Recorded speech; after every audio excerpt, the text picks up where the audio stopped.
Hello and welcome to our Super Learner Fluency course. I'm glad you could join us.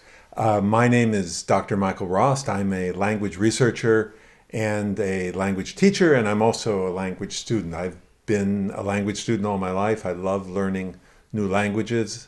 And part of my research in language learning and language teaching is to identify the super learners, the people who are very successful at language learning. And I try to identify the strategies and the study habits and the mindset that a successful learner has. And in this course, I'd like to share those secrets with you. In each module, we explore one topic in detail and we listen to 3 interviews.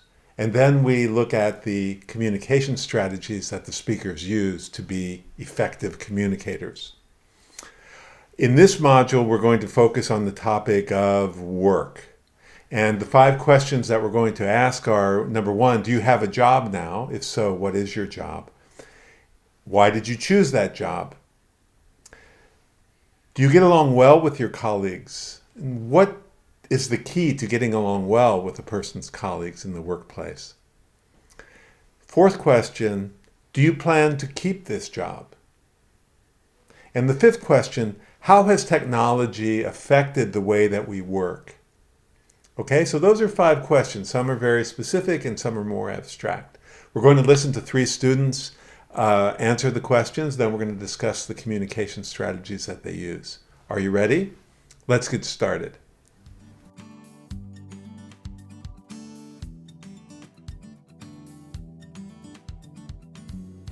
Do you have a job now? And if so, what is your job? Right now, I'm a full-time student, and I also have a part-time job. It's an internship. So I work for an interior design company, and one of the things we do is stage houses and condos. So do you know what staging means? Let me explain.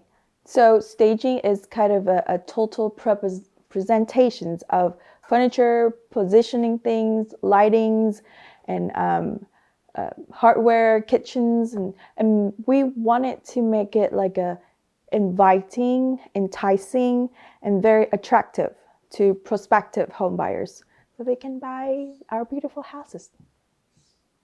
Why did you choose this internship? Okay, why did I choose this part-time internship I'm having right now? I choose it because my major. I'm an interior design major, so I want something that relates to my major so I can build up my experience, so I can work with real house, real space, real clients, solve real problems. I can do work from home too, so I can build 3D models, put in chairs, put in tables, so that I can share with you and you're able to see my ideas and we can work from there too. That works. And then one more thing is income. Nobody live without money. So it pays really well. So I think that's also one of my reasons. Do you get along well with your colleagues, and what's the key to getting along well with colleagues? Getting along well. Do I get, okay. I think getting along means be polite. It's just very disrespectful when people are trying to ignore or avoid what I'm trying to say. So I don't like that. And since my English is not my native language, sometimes I have language barrier, like most specifically it's like cultural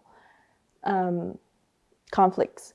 So the 2 strategies that I usually use when having that issues is that 1, I avoid it. I just don't talk about that conflicts. Or the second is just ask them what they really means. And the key to I'm sorry, what was the question again? The key to getting along for me is to be polite. I don't think you can get along with everyone, but I think you can be respect to every single person that you work with, that you want to be friends with, or who you want to build relationship with. So let's just start there. So if you had the chance, would you change your job? And do you plan to continue in the same job in the future? Well, for now, I just want to pursue my career, which is interior design. I'm starting from the bottom, so I don't know anything. So I have to be very patient. And I don't think that I will change my career in the future, because the more I learn about what I do, the more I love it. So not changing, at least at the moment speaking, not changing in the future. Yeah. How is technology affecting the way people work? I like this question a lot because I use a lot of technologies. Just like you guys, we have phones and I have Apple Watch. So I think the way we do our design is technology help with my job personally is that we can help clients visualize their space very easy. We don't do pencil drawings anymore. We do 3D models. So you can like you have a VR, you visual yourself in a space. So that easier for you.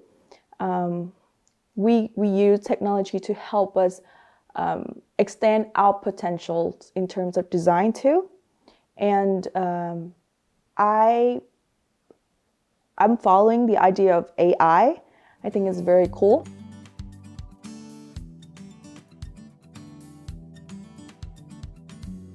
Okay, so that was our interview with Tan, asking her questions about work. How was the interview for you? Was something interesting about it? Was there anything that you learned or anything that made you think more deeply about the questions as you listened to the interview? I'd like you to notice two strategies that Tan uses, which are very important, especially when you're using a second language. The first strategy is ask clarification questions. Ask questions to be sure that you understand what your partner means. So for example, if you don't understand the question, you can say something like Tan does. Could you repeat that question? What was the question again? What do you mean by? Those kinds of clarification questions help you to focus on the connection between you and the person you're talking to. So that's one strategy that's very important to use all of the time in conversations and in interviews. The second strategy is similar, and that's confirm that your partner understands you. So, for example, when you give an answer and you explain, you can say, do you know what I mean by that? Do you understand what I mean? Or you can say a particular word. Do you know what I mean by staging? So that you're confirming that your listener is connecting with you. Both of these strategies, ask clarification questions and confirm that your partner understands you, are both really vital communication strategies. Now, I'd like you to listen to Tan's interview again. Notice how she uses those strategies and think about how you can use those strategies in your own conversation. When you listen the second time, open up the course workbook and answer the questions. Also fill in the blanks in the transcript of Tan's interview. And then I'd like you to record your own answers on a recording device. Those same 5 questions. You remember what they are?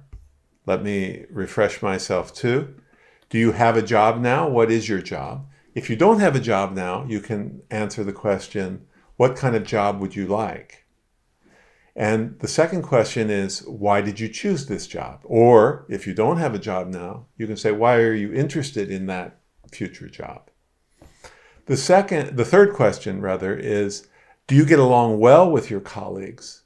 And what is the key to getting along well with colleagues or people that you work with? So even if you don't have a job now, you can answer that question. What do you think is the key to getting along well with your colleagues? The fourth question is, do you plan to keep this job? If you don't have a job now, you can answer, do you plan to have that one same job your entire career? And the final question is, how has technology changed the way we work? So think back on the past 5 years or 10 years and think about how technology has changed the nature of work, either in your particular job or in society in general. Okay, so those are the 5 questions for you to answer for yourself and also do the activities in the workbook. And then that's the end of episode 1. So good work, everybody, and look forward to seeing you in the next episode.